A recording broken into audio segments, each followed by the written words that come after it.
Hi, my name is Sandra Wilson and I'm a clinical hypnotherapist who helps people with misophonia and extreme sound sensitivity. So in today's video I thought I would touch upon a topic that is somewhat delicate. It's about unwanted sexual arousal in response to hearing trigger sounds. And like I said, it's a delicate topic, but it's surprisingly common. And of course, because it's not exactly dinner party conversation, it's really hard to ascertain how many people struggle with it. But I have been contacted about it more than a handful of times in my own practice. And like I said, it's distressing, it's poorly understood, and a symptom of, quite a severe symptom of misophonia. And sometimes the condition is known as misophonia-induced persistent genital arousal disorder. So what is going on with your body? And does it feel like you have absolutely no control over it? Very, very likely. And do you feel a lot of shame and embarrassment because of it? So, it happens. And I want to just reassure you that it is more common, like I said, than people admit. It is a deeply, deeply distressing bodily response for those who experience it. And importantly, it does not mean that the person wants the arousal. You do not want it. You do not enjoy it. You have no sexual interest in the sound or the person making that sound at that time when they're making that sound. So this is what we understand so far. Okay, so again, very little research has been carried out, but when people with misophonia describe this unwanted arousal, talking about how they feel those sensations in certain parts of their body, alongside the disgust, the rage, the panic and the shame, the combination of these feelings is very confusing and upsetting because misophonia is generally associated with aversion and not pleasure. So why is this happening? Here are a couple of ways of describing it. So number one is your nervous system, your autonomic nervous system is just firing off that fight or flight response designed to get you out of danger. So sexual arousal is also governed by your autonomic nervous system.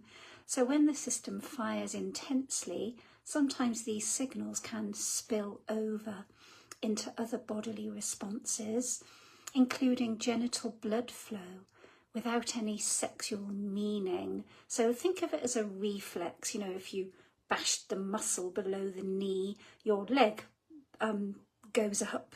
It's a reflex. You can't help it. It is not psychological desire, so you're not weird or flawed. Number two is that threat and arousal are very neurologically close, and in the brain, fear, threat, arousal, these circuits often overlap, especially in the amygdala, which is your survival mechanism in your brain, and the limbic system, which is basically governing these emotional patterns. So under high emotional load, your brain may mislabel intense activation as arousal, and this is sometimes called misattributed arousal. So number three is conditioning and sensitization. So if a person experiences early exposure to boundary violating sounds or shame, fear and hypervigilance during early development, or a lack of control or ability to escape, the nervous system may have learned to associate sound with this intense bodily activation without conscious intent. So this does not imply trauma in a simplistic sense. It just means your system is sensitized, okay? It gets confused. There may be parallels, of course, with other conditions like OCD-related intrusive bodily sensations or persistent genital arousal disorder. And again, I am not an expert in those areas, and more research really does need to be done in order to discover why some people with misophonia will experience these distressing bodily responses that they do not choose. So I'll tell you what it is not, though, okay, just to reassure anyone who's worried. It is not a fetish. It is not a paraphilia. It is not sexual attraction to the sound or the person. It is not evidence of wanting it. It is not a moral flaw, and neither is it a character flaw.